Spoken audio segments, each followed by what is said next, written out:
People are starting to go back to school.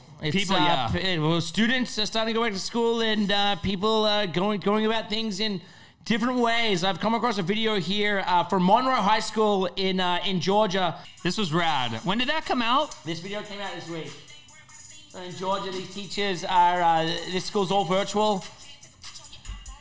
And Natasha sent this to the OG chat group. And I just thought it was like, what a cool way to come back. And we're living in virtual times. You've got a bunch of teachers here from Monroe High. Yeah, what was going on in the video? It's a music video. It's a bunch of teachers from the school, and they've got their masks on, and they're doing a dance and a song and a remix to Jack Harlow. And so they showed that video to their whole school? That went to the whole school. Yeah, nice. So I thought that was cool. Yeah. I like that. That really got my attention this week because what's happening now where... we need more good energy like that. We're in August, energy, you know? and some schools are starting to go back. Some schools aren't going back to September. And the biggest discussion is that this is the topic of this story, or the cover of the story, everything is up for grabs. Welcome to the COVID year in education, which means we are officially going into a year of COVID in schools. We have schools that, are going back, and some schools that aren't going back. We've got teachers. We've just got stories from all over. We've got governors and senators saying it's okay. We've got governors and senators saying it's not okay. We've got teachers saying that they're risking their risking their lives. Yeah, there's a lot of going mixed on. Opinions around There's the a lot whole going thing. on. Yeah. So here it is. Over the past several months, we've been following the vigorous debate about whether or not or how to reopen schools. As working parents, we have a stake in the issue for the foreseeable future. Teacher has been added to our list of responsibilities. Schools in mainstay of American life is one of the ways we mark time and organization and days. And now, it, along with so many other things, is being completely thrown upside down. Yeah. I think like with this entire situation happening with COVID inside of education and inside of schools, you kind of got to look at three different scenarios across like what's happening with parents, what's happening with actual school systems, and then what's actually happening with the kids and students themselves. With parents specifically struggling to balance work with full-time parenting, right? So like having to be full-time parents, also figure out a way to provide for your family and go to work, and then also, make sure that your kids are going through school in like a virtual way or sending them back, in that kind of like juxtaposition of like what to do. With the school system, I think you're going to see consistent like inequalities across the education system with schools that just aren't set up or prepared for this type of thing, that are underfunded, versus schools that are kind of in this, private schools that have more money, that are able to kind of cope with things like this in a better way. Yep. So there's going to be that divide between the school system itself. And I would say lastly, when it goes back down to kids and students, looking at the issues of social isolation was a big one within this article, of just going like, dude, kids who are at home not being able to be around other kids and being at school as part of that like one-on-one peer-to-peer thing that happens inside of schools for all of us, to like where we made all of our friends and stuff when we were young little kids in elementary school, middle school, doing the thing. That's not happening anymore. So you start to think about like the mental things that start to happen with students. So I think it's like those three tiers sitting within this specific article that 100%. Is pretty crazy. So I just want to read a couple different quotes that have been put in here. Yeah, what are some of them? Making decisions when the specter of death is all around us. Right now, we're living in the middle of what I would call a COVID forest fire, and it's hard to think about making sound and rational decisions about something weeks to months down the road when you're in that kind of setting.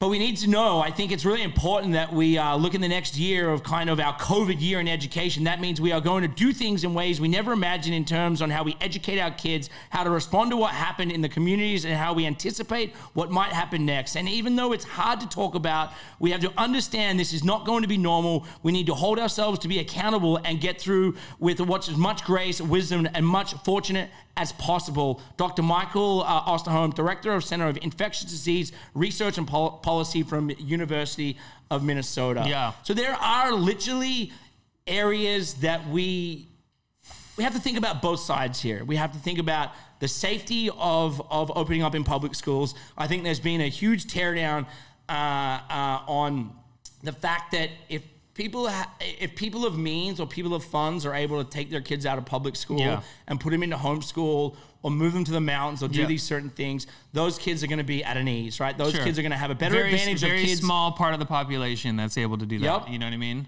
Yep. And we've got to weigh up the options of, you know, in Texas, in other areas, there are schools that are back in. They've got the masks and they've built their capabilities. They've got the 6 feet distancing. They've figured out the buses. They've figured out eating. They're trying to figure out ways to keep public schools going. And like, the way I look at a school now is a school should be exactly like a hospital. Yeah. In the times we're in. I just also too, can you imagine going to a school right now, like actually going into school with that type of stuff? Yeah. Of just like how crazy that would be to sit, especially as a kindergartner or of someone in first grade, second grade, third grade, sitting 6 feet apart, we're having to wear a mask, unable to like communicate or talk to your friends within school. It's just like a weird environment. It's almost like my personal opinion would be to, I wouldn't send my kid into school right now just to go back to school. And that's me speaking, right? Like, I just feel like being inside of a school and trying to have someone learn in a school environment, which is already interesting enough, but then adding on top of the fact that we're in a pandemic and all the different like psychological things that can happen from just having that be a weird environment to sit in a classroom and learn in, like, it's just weird to me. Like, I would rather spend the year getting safe, figuring out the right way to then bring people back into school safely, you know? Here's a couple more quotes from Lorene Mickles of Springfield. Teachers are not expendable, especially black teachers. I'm afraid of COVID killing my family. My brother has it now, and 3 of my uncles died this spring. It's crazy. Another one moving down. I quit my high risk job to stay at home with my children. They both suffer from asthma and allergies and are considered to be high risk. I'm not willing to let my child be a part of this experiment. I have withdrawn my child from public school and I have purchased curriculum materials out of pocket to homeschool my children for the foreseeable future. So it's I think what you just said there is I'm not willing to let my child be a part of this experiment is the biggest thing out of all this that like hit home to me of just going like, dude, this whole thing is an experiment. Yeah. And why are we putting young kids and people's children and students into an environment where we don't know the best ways to protect people and we're putting adults at risk and people are dying, like hundreds of people every day, you know? So it's like, why this is an experiment we're in, and just the fact that we're throwing people into it. But also I want to be mindful of the other side too, Dingo, of like, I didn't think about how many families actually depend on like sending their kids to school for their lunch, for something to eat, like for... Man, it's crazy. Like, I've even noticed here around like churches and properties where they feed people throughout the days now where kids are getting fed at school. You drive by a church today on a Friday or a Wednesday or something, and it's packed out the line, and you're thinking, why? The reason why it's packed out the line is because they're feeding people. People are having to come there to get food, collect food. I never put that together. And I think just to kind of close out this article of going, you know, COVID, this is the COVID year in education. And we are now, I guess, as learners, teachers, educators, schools, we're living in the new abnormal, you know, of COVID. Like, this is the new abnormal that you want to live in. And like, tying back to Find Your Grind of what we're doing, of just being like, dude, these young people live in the new abnormal of careers and ever-changing things and future of work and things just changing so rapidly, especially this year, that the new abnormal also sits inside of education, inside of schools, and people are having to adjust crazy quickly, you know? I think now more than ever, we need to start focusing on middle school to high school kids on where they're going to go in their workplace. Because if we're worrying about where kids are going to go to college today in 2020, that's like we got a big problem. That comes third, fourth in line. You know what I'm saying? I think the whole college conversation now has stepped from the first thing in line after high school to the third or fourth possible thing as a next step, right? I think people are just at this point trying to survive and totally rethinking the way that they're going about their life and how they're going to find opportunity and how they're going to move into the future, you know? I just want to add one more thing here. I think young people today live with more anxiety than the generation of our history. Spending 6 hours in one seat with the rigid rules, a restriction of movement, and an interaction may exacerbate rather than elevate the emotional distress of the particularly difficult times. Mm-hmm. What do you think about that?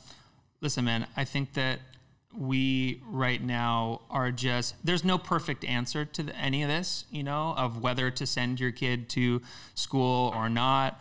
I think you're always going to have a a right opinion. You're always going to have a left opinion about this. There's no perfect answer. And so I think the best way as a society for all of us is to just move forward in the best, safest way, most humanly responsible way possible with this. And schools are a touchy subject when it comes to COVID. You're dealing with people's health, emotions, their sanity, quite frankly. And so I think it's just best to realize, accept that we're in this new abnormal and that things aren't the way they used to be. And that's okay to talk about. And that's okay to realize that things aren't normal at all. And we should all talk about that and be open about it, but address things in a very, mindful way, especially when it comes to schools. There it is, man. Welcome to the COVID year in education. This will not be the last time we speak about this topic. Yeah. We're going to continue going on, and as schools go back and schools are ready to go back and reopen, we're going to keep covering everything we can every week and give as much information and talk about